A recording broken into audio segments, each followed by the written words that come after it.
Hi friends, I'm Dr. Tamil Chelvi, பல் மருத்துவர். So இன்னைக்கு என்ன டாபிக் பற்றி பார்க்க போகிறோன்னா வேர் சிகிச்சை, ரூட் கெனால் ட்ரீட்மெண்ட். ஸோ அதை பற்றி தான் பார்க்க போகிறோம். ஸோ ரூட் கெனால் ட்ரீட்மெண்ட்னா என்ன? ஸோ ரூட் கெனால் ட்ரீட்மெண்ட் இருந்து நம்ம வாயில் சொத்தப்பல் வந்து நரம்பு வரைக்கும் போயிருந்தது அப்படின்னா உங்களால் கண்டினியூஸ் வலி இருக்கும், பயங்கரமான கூச்சம் இருக்கும், மாத்திரை சாப்பிடாம உங்களால் அந்த வலி தாங்கவே முடியாது. ஸோ அந்த மாதிரி சுச்சுவேஷனில் பல் மருத்துவர்கிட்ட நீங்கள் போனீங்க அப்படின்னா இமீடியட்டாக வந்து அந்த பல்லை எடுக்காமல் பாதுகாக்கிற ஒரு ப்ரொசீஜர் தான் வேர் சிகிச்சை, ரூட் கெனால் ட்ரீட்மெண்ட்டுன்றது. ஸோ இதை வந்து இந்த ஸ்டேஜில் போனால் நம்ம பல்லை எடுக்க தேவையில்லை, பல்லை வந்து பாதுகாத்துக்கலாம். அந்த பல்லை நீங்கள் வந்து ரூட் கெனால் பண்ண பிறகு லைஃப் டைமுக்கும் நீங்கள் அந்த பல்லை யூஸ் பண்ணிக்கலாம். அந்த பல் ரூட் கெனால் பண்ண பிறகு அதுக்கு வந்து ஒரு கேப் போட வேண்டியது மிக மிக அவசியம். ஸோ நம்ம இப்போ எப்படி ரூட் கெனால் பண்ணுறாங்கன்றதை பற்றி பார்க்கலாம். ஸோ பல்லில் வந்து வெளியில் இருக்க அவுட்டர் லேயர் எனாமல், ரெண்டாவது லேயர் டென்டின், மூணாவது லேயர் நரம்பு டச் ஆனோன்னு சிவியர் வலி இருக்கும்.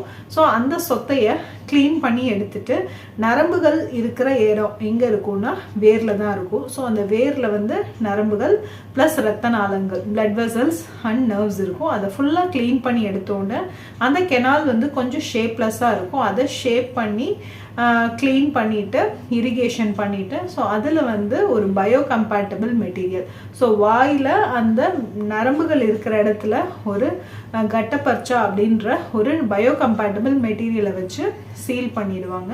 ஸோ இந்த ப்ரொசீஜரை நம்ம கிளினிக்கில் யார் பண்ணுவோன்னா எண்டோடான்டிஸ்ட் தான் பண்ணுவாங்க. ஸோ ரூட் கெனால்ன்றது இது வந்து ஒரு எக்ஸ்பர்ட் பண்ணக்கூடிய ஒரு procedure. So root canal specialist வந்து அவங்க பண்ணும்போது பர்ஃபெக்டாக இருக்கும். ஸோ ரூட் கெனால் வந்து நம்ம கரெக்டாக பண்ணிட்டோம் அப்படின்னா மேலே கேப் போட்டுட்டா அந்த ரூட் கெனால் எந்த ஒரு பிரச்சனையும் வராது, ஃப்யூச்சரில் எந்த ஒரு இஷ்யூஸும் இருக்காது. ஸோ அதை நம்ம கேரண்டியாக சொல்ல முடியும். ஸோ ரூட் கெனால் சில பேஷண்ட்க்கு வந்து வலி வந்திருக்கும், மெடிக்கல் ஷாப்பில் மாத்திரை வாங்கி போட்டிருப்பாங்க, சில பேஷண்ட்க்கு வலியே வராது. ஸோ அந்த மாதிரி இருக்கும்போது அந்த பல்லோட வேர் கீழே வந்து சீல் கட்டி மாதிரி இருக்கும். ஸோ அப்பப்போ வீங்கிட்டு அப்பப்போ சீல் வரதுக்கு வாய்ப்பு இருக்குது. ஸோ அந்த ஸ்டேஜில் வரும்போது நம்ம பேஷண்ட்க்கு ஆன்டிபயோட்டிக் கொடுத்துட்டு நம்ம ரூட் கெனால் பண்ணி பல்லை பாதுகாக்கலாம். சில பேர் வந்து ரொம்ப டேமேஜ் ஆன டைமில் வந்து பல்லை ரூட் கெனால் பண்ணணும் அப்படின்னு கேட்டாங்க அப்படின்னா அப்போ சில டைம் நம்மளால் ரூட் கெனால் பண்ண முடியாமல் போகலாம். எந்தெந்த பற்களுக்கெல்லாம் ரூட் கெனால் பண்ணுவோம் அப்படின்னா, ஸோ முன் பற்கள்னு பார்த்தீங்கன்னா பல்லு வந்து கீழே விழுந்து கலர் மாறி இருக்கும், கீழே ரொம்ப வருஷம் முன்னாடி விழுந்திருப்பாங்க. ஸோ அது பல்லோட நரம்புகள் வந்து இறந்துருக்கும். ஸோ அது பேர் நான் வைட்டல் டீத்துன்னுவாங்க. ஸோ அந்த டூத்துக்கு நம்ம ரூட் கெனால் பண்ணிவிட்டு அந்த பல்லுக்கு நம்ம கேப் போட்டுக்கலாம். ஸோ அது வந்து ஒரு நிறைய பேருக்கு அது ஒரு யூஸ்ஃபுல்லான ப்ரொசீஜர். அதை எடுக்கணும்னு அவசியம் இல்லை. ரெண்டாவது பின்பற்களில் வந்து உங்களுக்கு வந்து இந்த மாதிரி சொத்தையாகி அதை வந்து ரூட் கெனால் பண்ணி கேப் போடுவாங்க.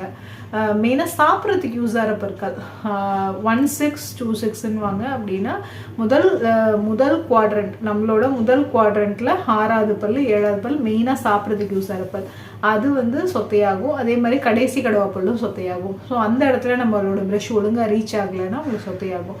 சொத்தையாகி வலி வரும்போது கண்டிப்பாக நீங்கள் வந்து பல் எடுக்கணுன்றத ஆப்ஷனே வச்சுக்காதீங்க. வேர் சிகிச்சை கண்டிப்பாக பண்ணிக்கோங்க.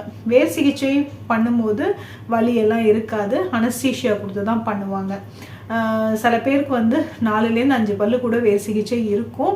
பட் ஆனால் அதை பண்ணி ரெஸ்டோர் பண்ணி அந்த பல்லை வந்து திரும்ப அதுக்கு உயிர் கொடுக்கறது தான். அது திரும்ப நீங்கள் வந்து சாப்பிட்றதுக்கு யூஸ் பண்ணுறதுக்கு தான் அந்த வேர் சிகிச்சை நம்ம பண்ணுறோம். வேர் சிகிச்சை பண்ணி அந்த பல் எடுக்காமல் நீங்கள் திரும்ப வந்து 2 பக்கமுமே சாப்பிட்றதுக்கு ஈஸியாக இருக்கும். சில பேருக்கு பல் கூச்சம் இருக்கும், சாப்பிட்ற பொருள் சேரும், வலியும் இருக்கும். அப்போ என்ன பண்ணுவாங்க, அந்த பக்கம் அவாய்ட் பண்ணிவிட்டு ஆப்போசிட் சைடே சாப்பிட்டுக்குவாங்க. இந்த பக்கமும் வலி வரும்போது தான் சரி 2த்தையும் சேர்த்து செய்யலாம் அப்படின்னு சொல்லி ஒரு ஐடியாவுக்கு வருவாங்க. எந்த ஒரு பல்லையுமே ஃபுட் பார்ட்டிகல் சேர்ந்ததுன்னா இமீடியட்டாக டென்டிஸ்ட்டை போய் பார்த்தீங்கன்னா அவங்க ஃபில் பண்ணிடுவாங்க.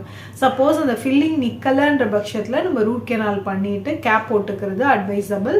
யாருக்காக இருந்தாலும், சின்ன குழந்தையாக இருந்தாலும் சரி, ஒரு 12 வயசுக்கு மேலே பர்மனன்ட் டூத் வந்தாலும் சரி, நீங்கள் ரூட் கெனால் பண்ணி கேப் போடுறது தான் அவசியம். ஸோ இப்போ வந்து ஒரு சர்க்கரை வியாதி பேஷண்ட்டாக இருக்காங்க, டயபெட்டிக் பேஷண்ட்டாக இருக்காங்க, ஹார்ட் பேஷண்ட்டாக இருக்காங்க, ரூட் கெனால் பண்ண முடியுமா? கண்டிப்பாக பண்ணலாம். அந்த மாதிரி டயபெட்டிக் பேஷண்ட்டாக இருந்தால் ரூட் கெனால் தான் அட்வைசபிள். ஸோ அதுதான் ஃபாஸ்ட்டாக வந்து உள்ளே ஆறிடும்.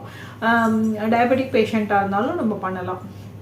ரூட் கெனால் பண்ணதுக்கப்புறம் இமீடியட்டாக சாப்பிட முடியுமா? ரூட் கெனால் பண்ண சைடு மட்டும் அந்த ஒரு நாள் வந்து நம்ம அவாய்ட் பண்ண சொல்லுவோம் சாப்பிட்றத. அதுக்கப்புறம் கேப் போட்ட பிறகு அவங்க நார்மலாக சாப்பிட ஆரம்பிச்சிடலாம். ரூட் கெனால் பண்ணும்போது எந்த ஒரு மாத்திரையும் நம்ம நிறுத்தணும்னு அவசியம் இல்லை. நம்ம எப்பயும் சாப்பிட்ற மாத்திரைகள்லாம் நம்ம எல்லாருமே எடுத்துக்கலாம். அதே மாதிரி ரூட் கெனால் வந்து பயப்பட தேவையே இல்லை. அது ஒரு சிம்பிளான ப்ரொசீஜர். ஸோ உங்களுக்கு வலி இருக்குது பல்லில் அப்படின்னா டென்டிஸ்ட்டை மீட் பண்ணிங்கன்னா ரூட் கெனால்ன்ற ப்ரொசீஜர் அட்வைஸ் பண்ணாங்கன்னா கண்டிப்பாக பண்ணிக்கோங்க. சில பேருக்கு வந்து பல் ஸ்ட்ரக்சரே இருக்காது, ஒரு 2 வால் தான் இருக்கும், கொஞ்சம் தான் இருக்கும் பல். ஸோ அதை ரூட் கெனால் பண்ண முடியுமான்னு உங்களுக்கு வந்து ரூட் கெனால் பண்ண முடியும். பல்லை எடுக்கக்கூடாதுன்றதான் மெயினான மோட்டிவே. இப்போ பல்லை எடுத்தோம் அப்படின்னா நம்மளுக்கு வந்து இம்ப்ளான்ட் அதெல்லாம் உங்களுக்கு தெரியும் எக்ஸ்பென்சிவ்னு சொல்லிட்டு. ரூட் கெனால் தான் ரொம்ப ரொம்ப காஸ்ட் எஃபெக்டிவாகவும் நம்மளுக்கு இருக்கும், நம்மளோட பல்லே பாதுகாக்கிறதுக்கு. அந்த ரொம்ப டேமேஜ் ஆகிருந்தால் கூட அதில் போஸ்ட்டுன்னு செய்ய முடியும் அப்படின்னா ஸ்பெஷலிஸ்ட் வந்து அட்வைஸ் பண்ணுவாங்க. போஸ்ட்ன்ற மெத்தடில் நம்ம போஸ்ட் அண்ட் கோருன்னு சொல்லுவாங்க. ஸோ அதை பண்ணி அந்த பல்லை ரெஸ்டோர் பண்ணி அது மேலே கேப் போடுவோம். ஸோ இது வந்து அட்வைசபிள். ஸோ பல்லே இல்லை நம்ம எடுத்துடலாம் அப்படின்னு நீங்கள் டிசைட் பண்ணாதீங்க. டென்டிஸ்ட் கிட்ட கேளுங்க. சப்போஸ் இதை எடுக்காமல் எதாவது பண்ண முடியுமா அப்படின்னு கேட்கும்போது கண்டிப்பாக அதுக்கு உங்களுக்கு அதுக்கு வந்து வாய்ப்பு இருந்தால் கண்டிப்பாக டென்டிஸ்ட் வந்து போஸ்ட் அண்ட் கோட் பண்ணி கேப் போட்டுருவாங்க. எப்பயுமே வந்து எல்லா பல்லும் இருந்தால் தான் நம்மளுக்கு ஈஸியாக இருக்கும் சூ பண்ணுறதுக்கு, சிரிக்கிறது, பேசுறது, இது எல்லாத்துக்குமே வந்து பற்கள் ரொம்ப அவசியம். அது சேம் டைம் வந்து டைஜஷன் ஆகிறதுக்கும் பற்கள் ரொம்ப ரொம்ப அவசியம். ஸோ ரூட் கெனால் தான் பயப்படாமல், ரூட் கெனால் தான் அந்த ஊசியெல்லாம் வச்சு குத்துவாங்களா அப்படின்லாம் பயப்படாமல் நம்ம பல்ல பாதுகாக்கிறதுக்கு அட்லீஸ்ட் அந்த ப்ரொசீஜர் இருக்கேன்னு சந்தோஷப்படணும். ஸோ இது நிறைய பேர் பண்ணியிருக்காங்க, நிறைய பேருக்கு தெரியும் இந்த ப்ரொசீஜர். நான் இது வந்து தெரியாதவங்களுக்காக இந்த ஒரு அவேர்னஸ் வீடியோ. ஸோ யாருக்காவது ரூட் கெனால் பண்ணணும்னு பயமாக இருந்தால் அந்த வீடியோவை ஷேர் பண்ணுங்கள். ஸோ உங்களுக்கு ரூட் கெனால் பண்ணணுன்னா நம்ம கிளினிக்லேயும் அவைலபிலிட்டி உங்களுக்கு வேணும்னா ஒரு அப்பாயின்மெண்ட் ஃபிக்ஸ் பண்ணிவிட்டு வாங்க. எந்தெந்த பல் பண்ணணும் அப்படின்றத எக்ஸ்ரே எடுத்து பார்த்துட்டு வில் அட்வைஸ் யூ. ஸோ இதெல்லாம் தான் வந்து ரூட் கெனாலோட டூஸ் அண்ட் டோன்ட்ஸு. மற்றபடி பற்களை எடுக்கக்கூடாது, பல்லை பாதுகாக்கணும்னு நினைக்கிற ஒருத்தரும் பல் வலி இருந்தால் இம்மீடியட்டாக பல் மருத்துவரை பார்த்து வேர் சிகிச்சை ட்ரீட்மெண்ட்டை பண்ணி அந்த பல்லை பாதுகாத்து ரெஸ்டோர் பண்ணி நீங்கள் நல்லா சாப்பிட்ணும், நல்லா சிரிக்கணும், நல்லா பேசணும். ஸோ உங்களுக்கு வந்து பல் எடுத்திங்கன்னா உங்களுக்கு வந்து ஒரு எலும்பும் கரைய ஆரம்பிக்கும். ஸோ பல் இருந்ததுன்னா எலும்பு கரையாது. நம்ம இம்ப்ளான்ட் அந்த மாதிரி ஹைடெக்கான ட்ரீட்மெண்ட்டுக்கு நம்ம போக தேவையில்லை. நம்ம பல்லை நம்மளே பாதுகாத்துக்காக்கலாம். So every 6 months dental checkup. சின்னதாக இருக்கும்போது சொத்தப்பல் இருக்கையில் பண்ணிட்டோம்னா ரூட் கெனால் பண்ண வேண்டிய அவசியமே இருக்காது. ஸோ அதனால் எவ்ரி 6 months டென்டல் செக்அப் கண்டிப்பாக பண்ணுங்கள். 2 வாட்டி ப்ரஷ் பண்ணுங்கள். எப்போ சாப்பிட்டாலும் நல்லா வாய் குப்பிளிங்க. வாய் குப்பிளிக்கும் போது நல்ல கடைசி கடுவாப்பற்கள் வரைக்கும் நீங்கள் வாய் குப்பிளிக்கணும். இப்படி வாய் குப்பிளிக்கணும். இந்த கார்னர்ஸ் ஃபுல்லாக இருக்க அழுக்கெல்லாம் எடுக்கிற மாதிரி வாய் குப்பிளிக்கணும். குழந்தைங்கள் இருந்தாலும் 2 வாட்டி ப்ரஷ் பண்ணுறதை அட்வைஸ் பண்ணுங்கள். இதெல்லாம் நீங்கள் ஃபாலோ பண்ணும்போது உங்களுக்கு ஃபர்தராக வந்து டென்டல் ப்ராப்ளம்ஸ் வரதை நம்ம தவிர்த்துக்கலாம். Thank you friends. தேங்க்ஸ் ஃபார் வாட்சிங்.